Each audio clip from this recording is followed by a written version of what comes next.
And I do have a prepared statement that will take me 5 minutes to get through. So, and I know your time is precious and my time is limited, so I will try to get through that.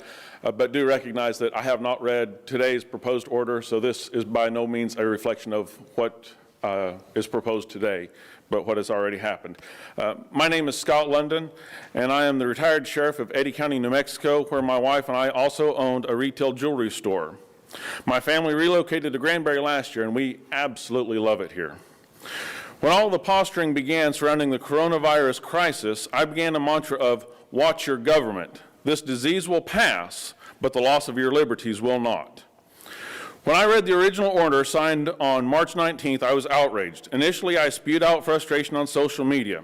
Now that the order has been revised twice, I have reviewed the revised order signed on April 2nd. Although there are some improvements, I still feel it is my civic duty to stand before you today. This capricious order, suddenly telling your citizens they are to stay home, but for a limited list of approved activities, is awfully reminiscent of people I used to encounter professionally. They were individuals on house arrest. The difference being they were convicted of a crime, but still afforded the right to be secure in their persons against unreasonable seizure, as ratified into law over 200 years ago in the Fourth Amendment. They were also afforded their right to due process, also ratified into law in the Fifth Amendment. Citizens of Hood County, under your order, were afforded neither of those rights. I'm not sure if I should say thank you for violating religious liberties for only a couple of weeks, but I was happy to see that church services have now been deemed essential. There has been talk of martial law. Now, I don't think that's coming, but 12 months ago, I could have never imagined this happening. So I'll only mention that according to Article 1, Section 9, Paragraph 2 of the Constitution, a writ of habeas corpus may only be suspended in two instances: rebellion and invasion, neither of which do we have today. As for my last constitutional point, I would like to bring up the freedom of assembly. It may be prudent to limit the gathering size, but our founders included only one restriction on assembly, and it's not size: peaceful.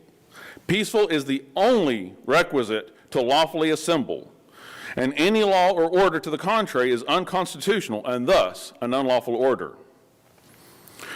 The order alleges to limit exposure by limiting interactions within the public. To that end, they have limited businesses which can be open to those that sell essential goods or services. However, it is blatantly ineffective in its mission. It does not require a medically trained expert to recognize the potential exposure anyone may expose if they have been to Walmart, Kroger, H-E-B, Lowe's, or Home Depot recently. I have had to go grocery shopping for the last 2 weekends. During both of those excursions, social distancing, though encouraged, is impossible to enforce. Furthermore, 60 to 80% of the people in the store were not wearing masks, so one should ask themselves, what are we accomplishing here? It is true that citizens under your order have more approved activities than a person on house arrest, so much so that it makes your order virtually impossible to enforce. Anyone driving the streets could simply say they're out to buy milk, or anyone out walking could simply say they're exercising.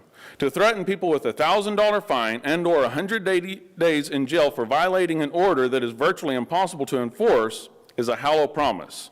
When you give empty threats, you lose credibility. That being said, most people want to obey the law.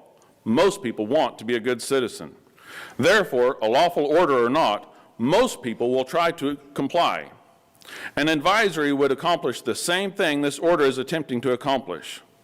This would even allow businesses deemed non-essential to remain open, as they are essential to the business owner and its employees.